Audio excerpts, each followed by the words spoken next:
Good morning. Hi, David McNeil representing Enterprise International. It's really great to be here this morning. Proud sponsors of the next panel event, which is actually my personal favorite, which is turning tables, where the buyers actually get put in the hot seat. I've got just a couple of minutes just to talk a little bit about some fun facts and figures about Enterprise. This is an incredibly exciting time to be in the mobility space right now. Our ecosystem is developing and being challenged in a way like never before. So I just want to share a couple of ideas with you and maybe give you an opportunity to come by and talk to us a little bit later on about some of the things that we might be doing and how we can help you and some of your travelers. So I think we've got 6 slides, 5 figures. First one, 24.1 billion. That represents the annual turnover of our business last year, our last fiscal year, 2018. Represents an 8% increase on the previous 12 months, and it's the 8th year in succession that we've managed to grow our business by over $1 billion. So you might be sitting there and think, why is that important? Why should I care? I think the important thing to factor into that is that having a financially stable, sustainable organization, which is still family-owned, family-run, very much about investment for the future and the long term. So we're very much thinking about putting the customer in the middle of everything that we do in terms of our investments. I'm going to talk a little bit more about the investments in a moment. But I think that's why it's important to be partnering or considering partnering with a very financially stable and secure organization. This next number is 2 million. That's the number of vehicles we have on the road today globally. That's serviced through 10,000 locations worldwide. I think the important fact there is, as a global organization, and for those of you that represent national and international businesses, we have fleet of the type that you need, where you need it, when you need it. Be it car share, be it for an hour, be it for a week, be it for a month, or indeed be it for a car and driver, as we just recently launched down in China. The next figure, 2 billion. Now this to me actually I think is probably the most significant number of all. This is what we as an organization have invested in the last 7 years, both in terms of acquisitions of other businesses who are very much aligned to our own ethos and values of customer service, but also what we're in continuing to invest in technology to really drive the agenda around mobility, because it's moved just from ground transportation into the integrated mobility platforms that we see today. And we're continuing to invest significant capital sums in ensuring that we're not just a global leader in terms of size, because if you consider 24.1 billion, we would be the 3rd biggest hotel chain in the world, the 4th biggest airline. But it's also about sustainability in the long term, addressing the technology needs that you need to make sure you have the most fantastic customer experience when you rent with us.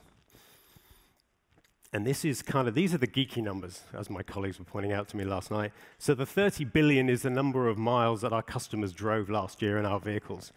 So to put that in perspective, those of you, and I can see a few of you in the audience that probably are old enough to remember when the Voyager spacecraft launched 41 years ago, put that in perspective, so far they've traveled a little less than 14 billion miles in 41 years. So we are putting a lot of miles on the road. Why is that important? It gives us a lot of very rich data. It helps us improve our customer experience. And if you consider the scale of our business at 72 million transactions a year, we have scale. We are very much in the digital environment. And that's incredibly important because as we service so many business travelers throughout the year, we still maintain the highest standards of customer satisfaction known in the industry. It's a hard balance, but it's something I think we've achieved incredibly well.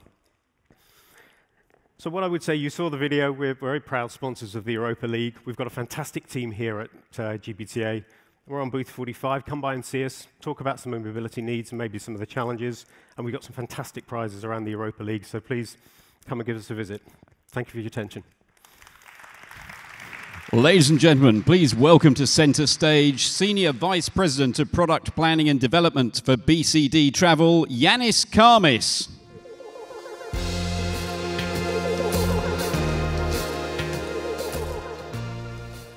Good morning. Good morning.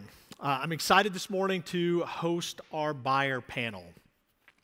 Now, typically with this type of a panel, we turn the spotlight to TMCs, to online booking tools, to GDSs, perhaps some entrepreneurial startups. But today we're actually going to focus on travel buyers. Travel buyers today aren't just passive travel managers. They're driving innovation. They're active travel program managers. and that they are at the forefront of what's going on from innovation and change in the industry. So today we're going to turn the tables, and I get to interview and talk with a couple of very leading travel managers. So please welcome to the stage Mark Cuschieri from UBS and Jihan Kaliander from Boston Consulting Group.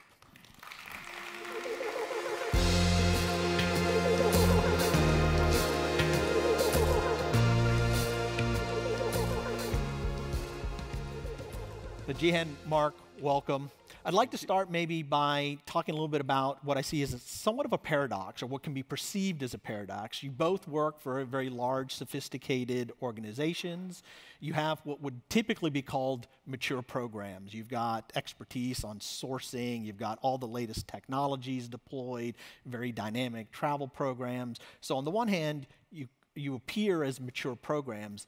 On the other hand, you're leading a lot of innovation, both within your company and, quite frankly, within the industry. And so how did this kind of paradox of, on the one hand, you're mature, but on the other hand, you're driving innovation, how do these coexist?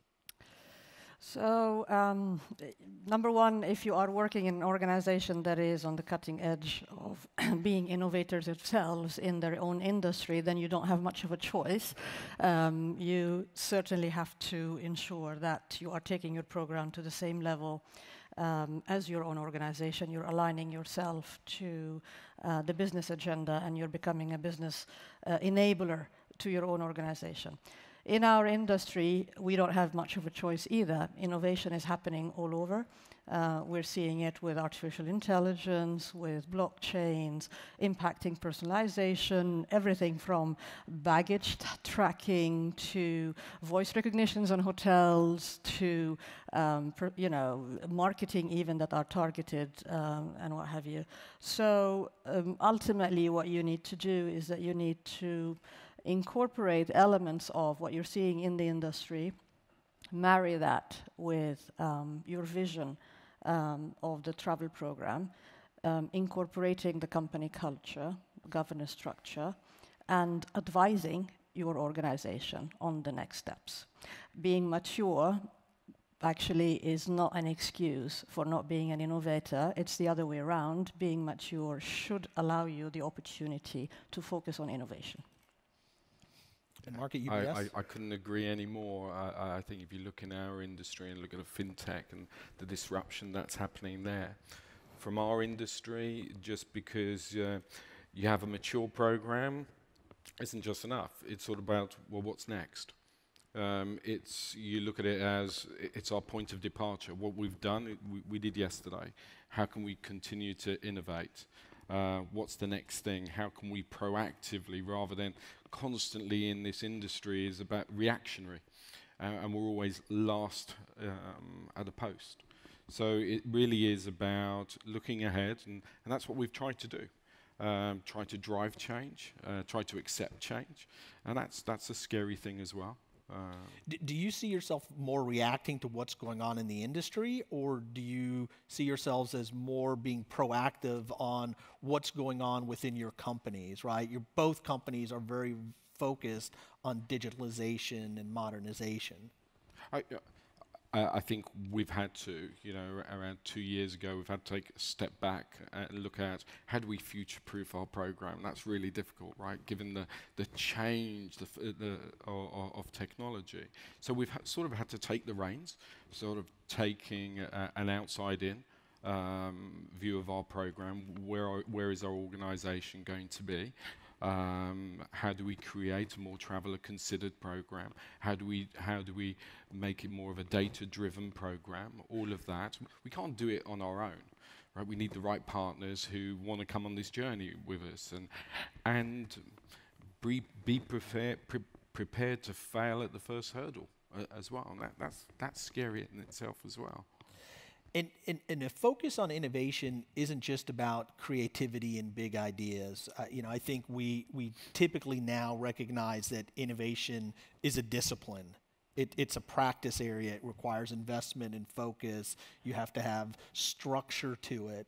What are the types of kind of management tools, management models that UBS puts in place to help drive innovation and modernization. Look, as an organisation, we've always been known as being risk averse, right? But you have to take a risk when you're dealing with change. You have to do due diligence.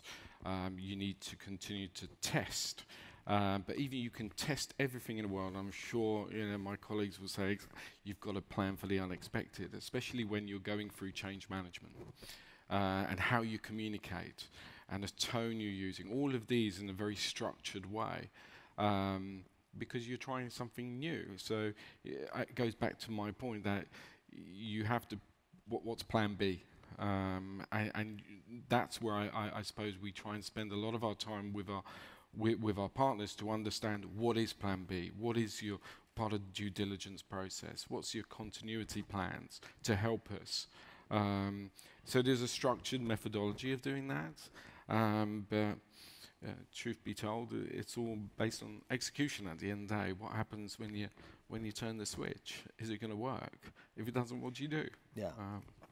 So hopefully you have the right people in place and you have the right structure. I'm ready to execute.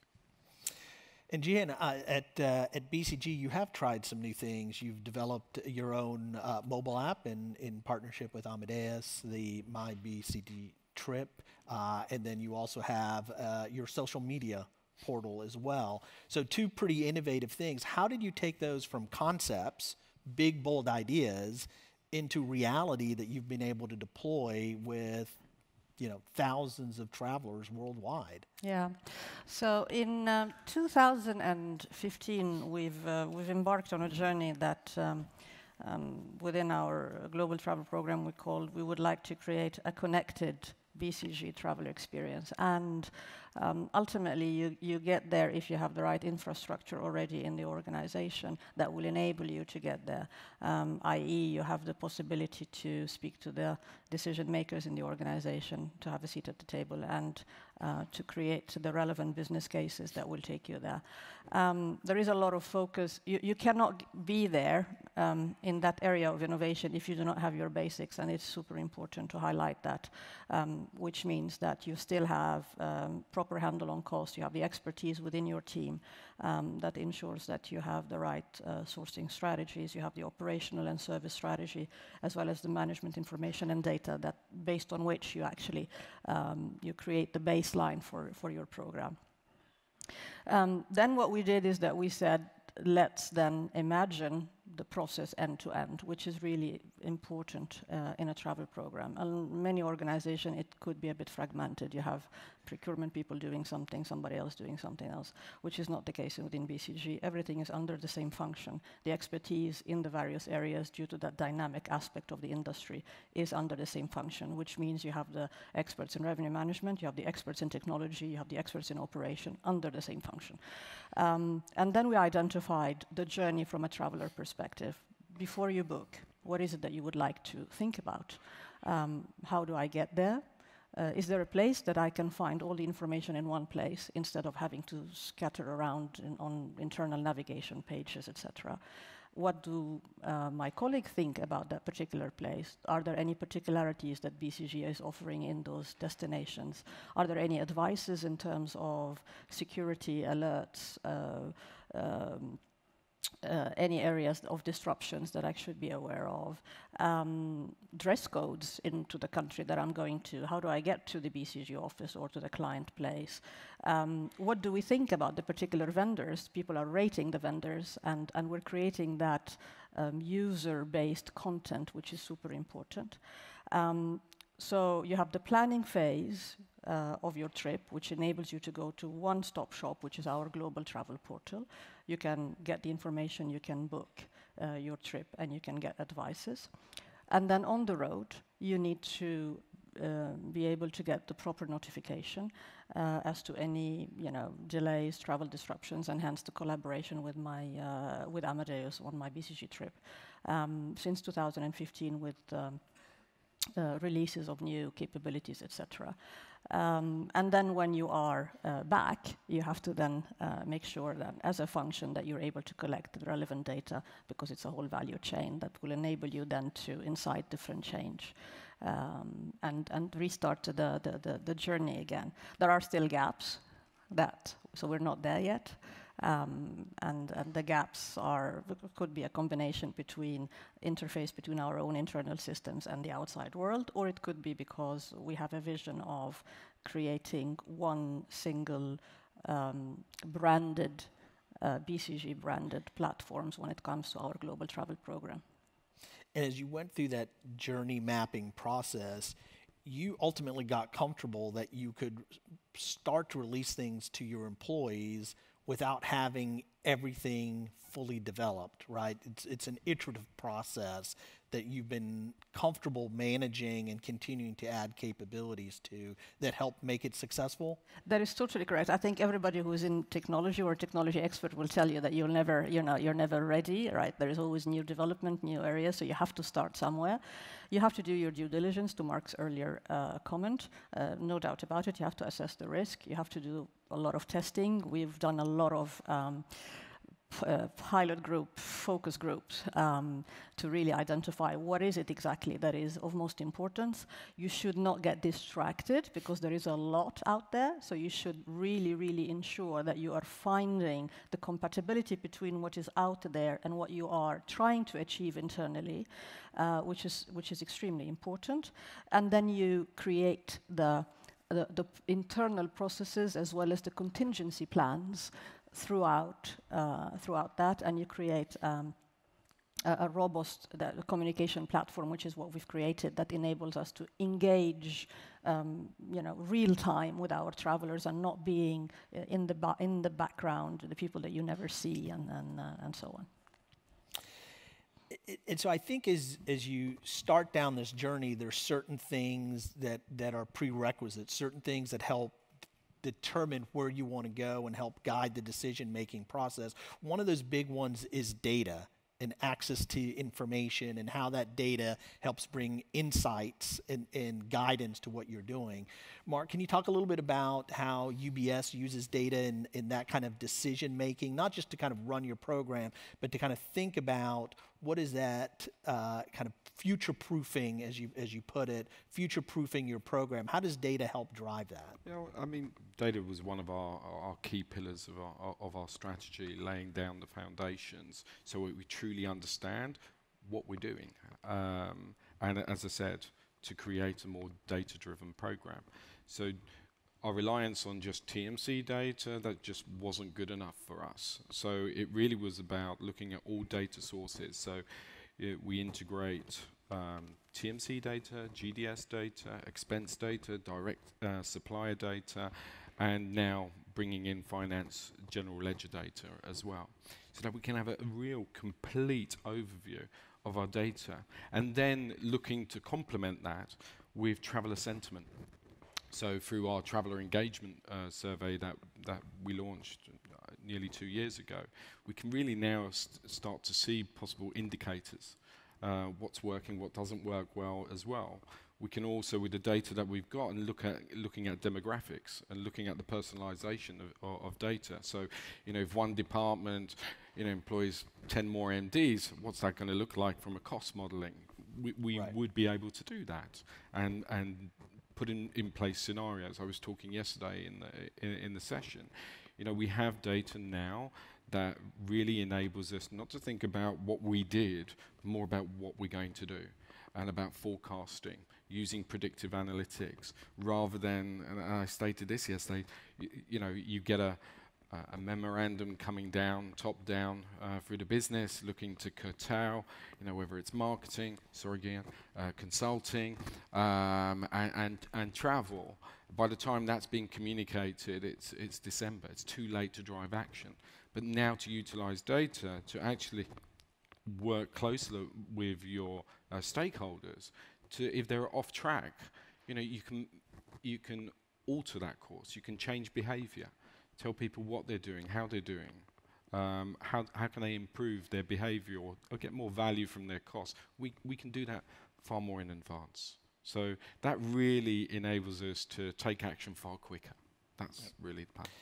And Jihan, from a BCG perspective, does that traveler data give you a better sense of traveler intimacy and really understanding what is going on with your travelers? Yeah, absolutely. I think behavioral analytics is super important. It's on one hand, it creates that balance in a program between the the interest of the traveler. How do you make the traveler's life easier? What is it that that drives a satisfactory program to the traveler, in balance to the interest, of course, of the organization, etc. Data, I think Mark already alluded to that.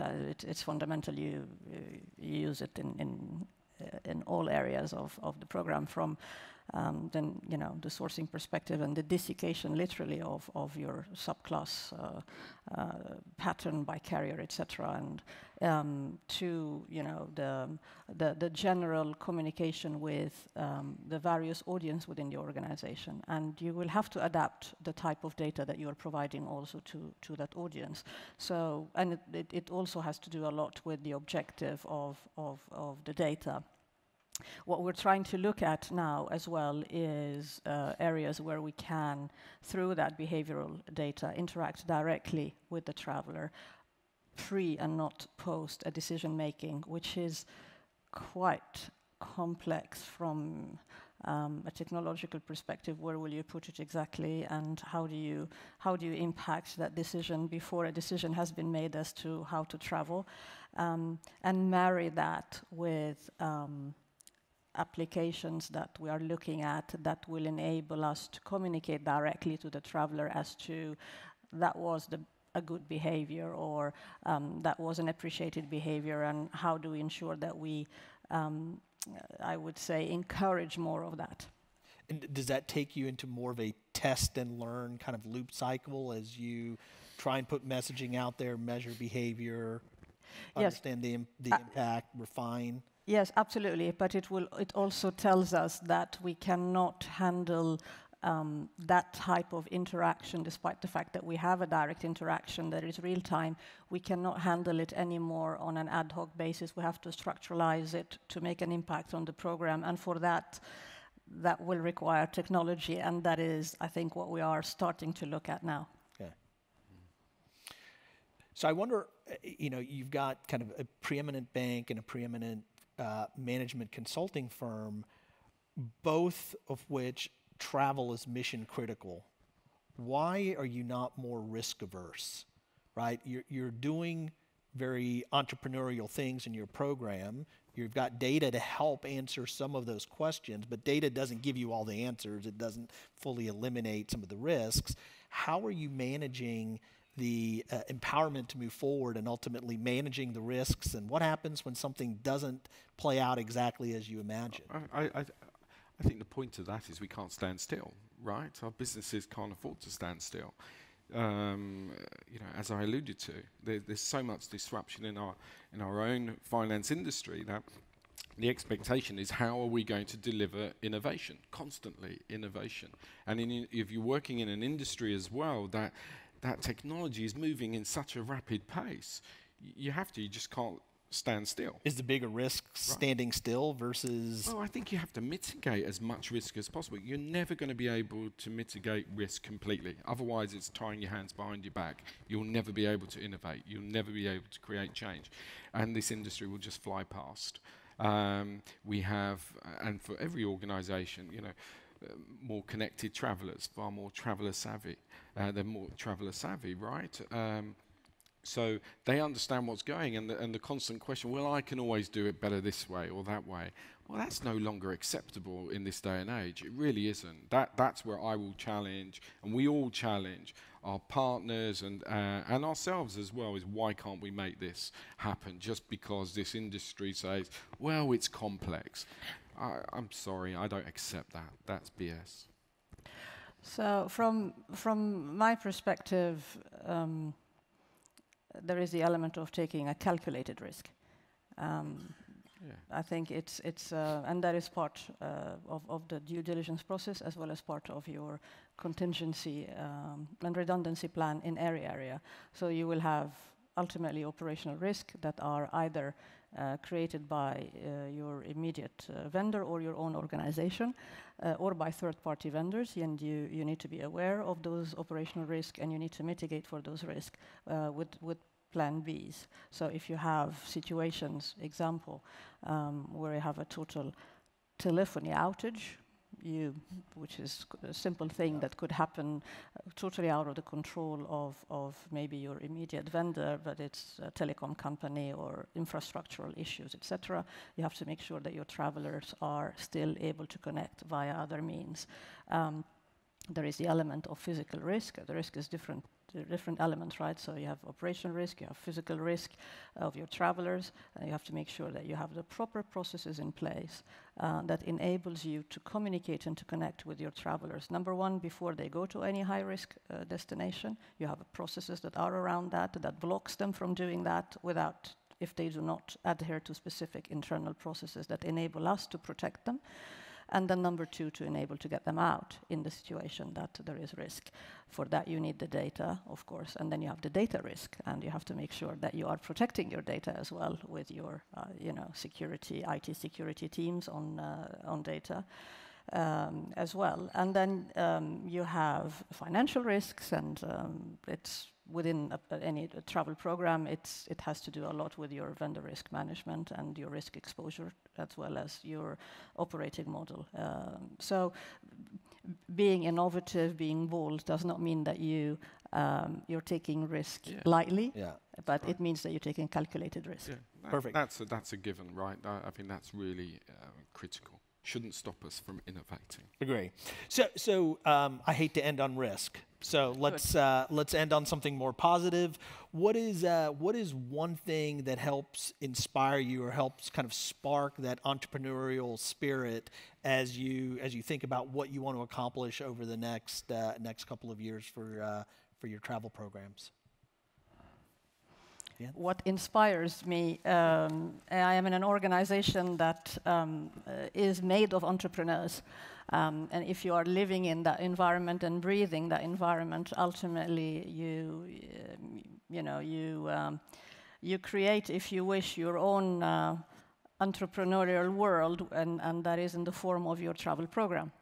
I think if you consider your travel program as your mini company within the company, and you look at all the elements that you would be considering in a larger company, from operating model to risk assessment to innovation and technology to stimulation of your team and getting the right expertise and to driving impact, and you have the possibility to present that on a regular basis and to engage with the right people internally, but also in forums as such, that is what is absolutely a source of inspiration. And Mark? I think this industry is constantly changing and people are starting to adapt to change. And that to me is refreshing to see, sometimes frustrating as well, right? But that's part and parcel of working in this industry, but the people in it as well.